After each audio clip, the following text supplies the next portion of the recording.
Welcome to special focus. This is Krupa.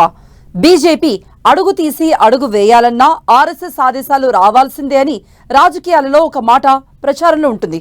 BJP RSS రెండు వేర్వేరు కాదని, ఆర్ఎస్ఎస్ రాజకీయ రూపమే బీజేపీ అని ప్రతిపక్షాలు ఆరోపిస్తూ ఉంటాయి. మరి అటువంటి ఆర్ఎస్ఎస్ బీజేపీల మధ్య ఎన్నికల ఫలితాల తర్వాత ఏం జరుగుతోంది?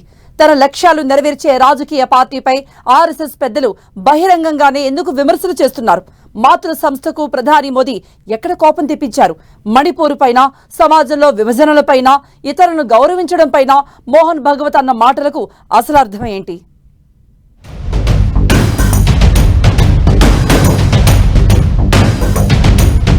ఆర్ఎస్ఎస్ దేశ రాజకీయాల్లో తిరుగులేని శక్తిగా ఉన్న బీజేపీ మాతృ సంస్థ.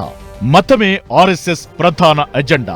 మతం పునాదులపైనే స్వయం సేవకులను తీర్చిదిద్దుతుంది ఈ సంస్థ. క్రమశిక్షణకు, పట్టుదలకు, నిబద్ధతకు ఆర్ఎస్ఎస్ అమిత ప్రాధాన్యత ఇస్తుంది. సంస్థ మాటే అంతిమం. సంస్థ కన్నా ఎవరూ పెద్దవారు కాదు. వ్యక్తిగత చరిష్మా, ప్రజాదరణ వంటి వాటికి అసలు ఆర్ఎస్ఎస్ లో తావులేదు. ఎంతవారైనా సంఘ్ ఆదేశాలు పాటించి తీరాల్సిందే.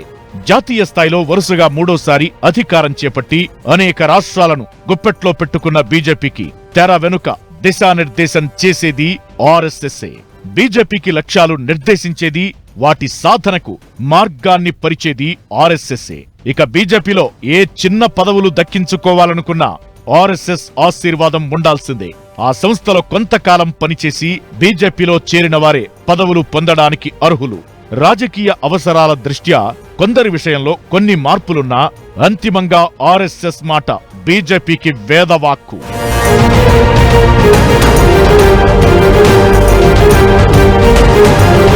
ఆర్ఎస్ఎస్ నేపథ్యంతో శ్యామ్ ప్రసాద్ ముఖర్జీ నుంచి ప్రస్తుత ప్రధాని నరేంద్ర మోదీ దాకా ఎందరో భారత రాజకీయాల్లో క్రియాశీల పాత్ర పోషిస్తున్నారు.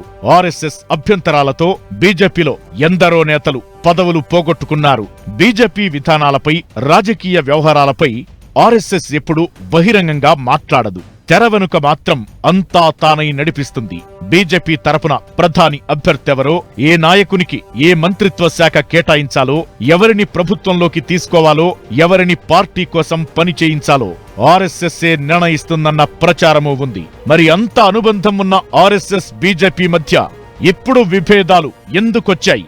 బీజేపీకి వ్యతిరేకంగా ఆర్ఎస్ఎస్ ప్రధాన వ్యక్తులు పత్రికల్లో వ్యాసాలు రాయడం వెనుక ఉద్దేశమేంటి? ఆర్ఎస్ఎస్ చీఫ్ మోహన్ భగవత్ మణిపూర్ పైన, బీజేపీ రాజకీయ విధానాలపైన బహిరంగంగా ఎందుకు మాట్లాడుతున్నారు అన్నదే ఇప్పుడు దేశ రాజకీయాల్లో హాట్ టాపిక్.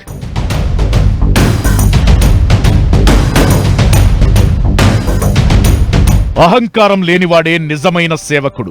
ఇతరులను నొప్పించకూడదు. సమాజంలో విభజనలు సృష్టించడం తగదు. ప్రత్యర్థులను విరోధులుగా చూడకూడదు. ఇతరులను కూడా గౌరవించాలి. 10 సంవత్సరాల పాటు మణిపూర్ ప్రశాంతంగా ఉంది. తుపాకీ సంస్కృతి అంతరించిందని అందరూ భావించారు.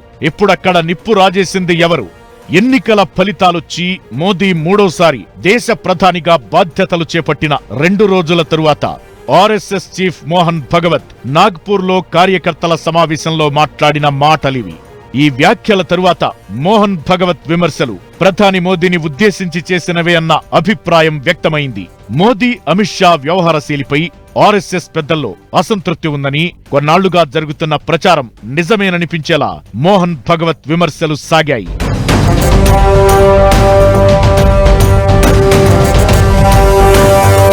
మోహన్ భగవత్ మణిపూర్ గురించి మాట్లాడిన మాటలపై చర్చ జరుగుతుండగానే ఆర్ఎస్ఎస్ అధికారిక పత్రిక ఆర్గనైజర్ మరో బాంబు పేల్చింది. బీజేపీపై నేరుగా ఎదురుదాడికి దిగింది. లోక్సభ ఎన్నికల ఫలితాలు బీజేపీ కార్యకర్తల అతి విశ్వాసాన్ని కళ్లకు కట్టాయని ఆర్ఎస్ఎస్ తీవ్ర వ్యాఖ్యలు చేసింది.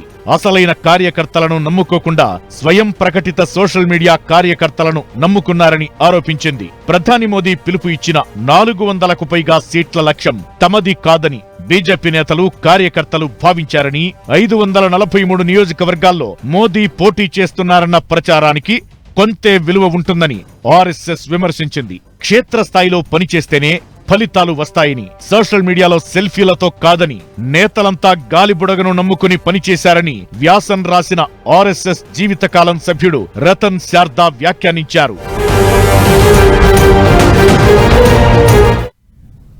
ఎన్నికల్లో 370 సీట్లు సొంతంగా సాధించాలన్న లక్ష్యాన్ని పెట్టుకున్న బీజేపీ మెజార్టీ 240 సీట్ల దగ్గర ఆగిపోయింది.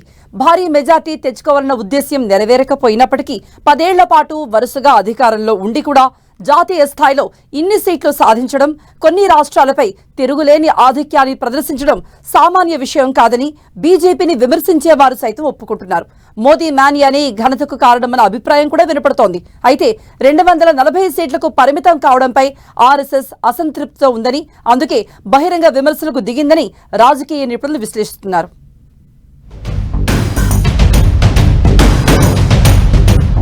దేశంలో బీజేపీ వరుసగా 3 సార్లు అధికారంలోకి రావడానికి, చాలా రాష్ట్రాల్లో బీజేపీ ప్రబల శక్తిగా ఎదగడానికి ప్రధాని మోదీ చరిష్మానే కారణమన్నది కాదనలేని సత్యం. బీజేపీలో ఎందరో నేతలున్నప్పటికీ మోదీ అందరికన్నా వేగంగా ఎదిగారు. 2001 నుంచి 2014 దాకా గుజరాత్ ముఖ్యమంత్రిగా, 2014 నుంచి ప్రధానమంత్రిగా ఉన్న మోదీ 24 ఏళ్లుగా అధికారంలో ఉన్నారంటే దేశ రాజకీయాలపై ఆయన ఏ స్థాయిలో పట్టు సాధించారో అర్థం చేసుకోవచ్చు. 10 ఏళ్లు వరుసగా అధికారంలో ఉన్న పార్టీ మీద వ్యతిరేకత సహజం. కానీ ఆ వ్యతిరేకతను అధిగమించి మరీ మోదీ బీజేపీకి 240 సీట్లు సాధించి పెట్టడంలో కీలక పాత్ర పోషించారు. దేశంలోని అనేక పరిణామాలు బీజేపీకి మెజారిటీ తగ్గడానికి కారణమయ్యాయి. ధరల పెరుగుదల, హిందూ ముస్లిం ప్రచారం, ఇండియా కూటమి బలపడడం వంటివి బీజేపీపై ప్రభావం చూపాయన్న విశ్లేషణలు వినిపించాయి. అయితే బీజేపీ మాతృ సంస్థ ఆర్ఎస్ఎస్ మాత్రం బలహీన విజయంపై కుండబద్దలు కొట్టినట్టు తన అభిప్రాయం వినిపించింది. మోదీని, అమిత్ షాని టార్గెట్ చేస్తూ పరోక్షంగా విమర్శలు చేసింది.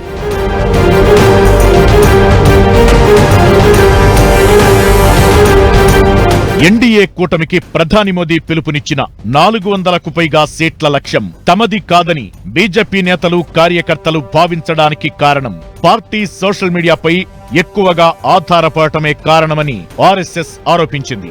నేతలు వీధుల్లో పనిచేయలేదని, ఆర్ఎస్ఎస్ సహకారం తీసుకోలేదని, బీజేపీకి, ఆర్ఎస్ఎస్ కు అంకిత భావంతో పనిచేసే వారిని నిర్లక్ష్యం చేశారని మండిపడింది. స్థానిక నాయకులను తక్కువ చేసి చూశారని, పార్టీ కోసం మొదటి నుంచి బాగా పనిచేసిన వారికి టికెట్లు ఇవ్వకుండా వలసలకు ప్రోత్సాహమిచ్చారని విమర్శించింది.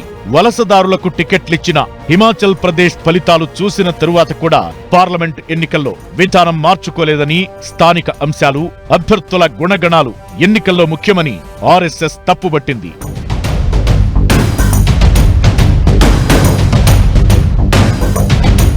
బీజేపీ 10 ఏళ్ల పాలనా కాలంలో రాష్ట్ర ప్రభుత్వాల్లో జోక్యం చేసుకుందన్నది ఆ పార్టీపై ప్రధానంగా వచ్చే విమర్శ. ఆర్ఎస్ఎస్ ఈ విషయాన్ని ప్రముఖంగా ప్రస్తావించింది. మహారాష్ట్రలో పార్టీలను చీల్చడం బీజేపీకి ప్రతికూల ఫలితాలు తెచ్చిందన్నది ఆర్ఎస్ఎస్ అభిప్రాయం.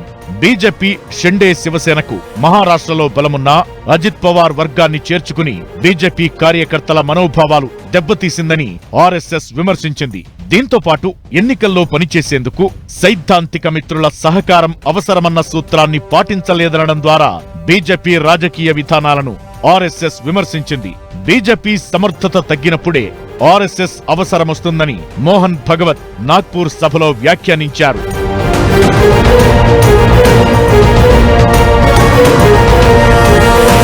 అయితే ఆర్ఎస్ఎస్ వ్యతిరేకులు మాత్రం ఈ మాటలను తోసిపుచ్చుతున్నారు.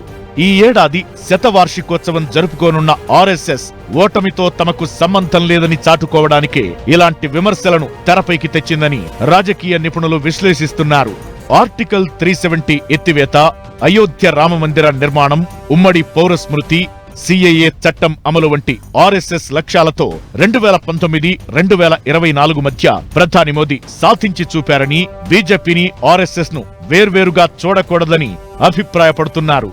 మణిపూర్ గురించి ముందే ఎందుకు మాట్లాడలేదని, రాష్ట్రాల్లో రాజకీయ జోక్యంపై ఎన్నికలకు ముందు ఎందుకు హెచ్చరించలేదని ప్రశ్నిస్తున్నారు.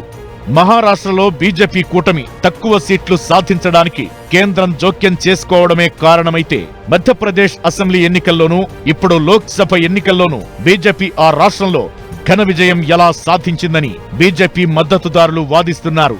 మొత్తంగా 3వ వరుసగా అధికారంలోకొచ్చినప్పటికీ సొంతంగా 272 సీట్లు సాధించలేకపోవడానికి గల కారణాలపై అటు ఆర్ఎస్ఎస్ లోనూ, ఇటు బీజేపీలోనూ మథనం జరుగుతోంది.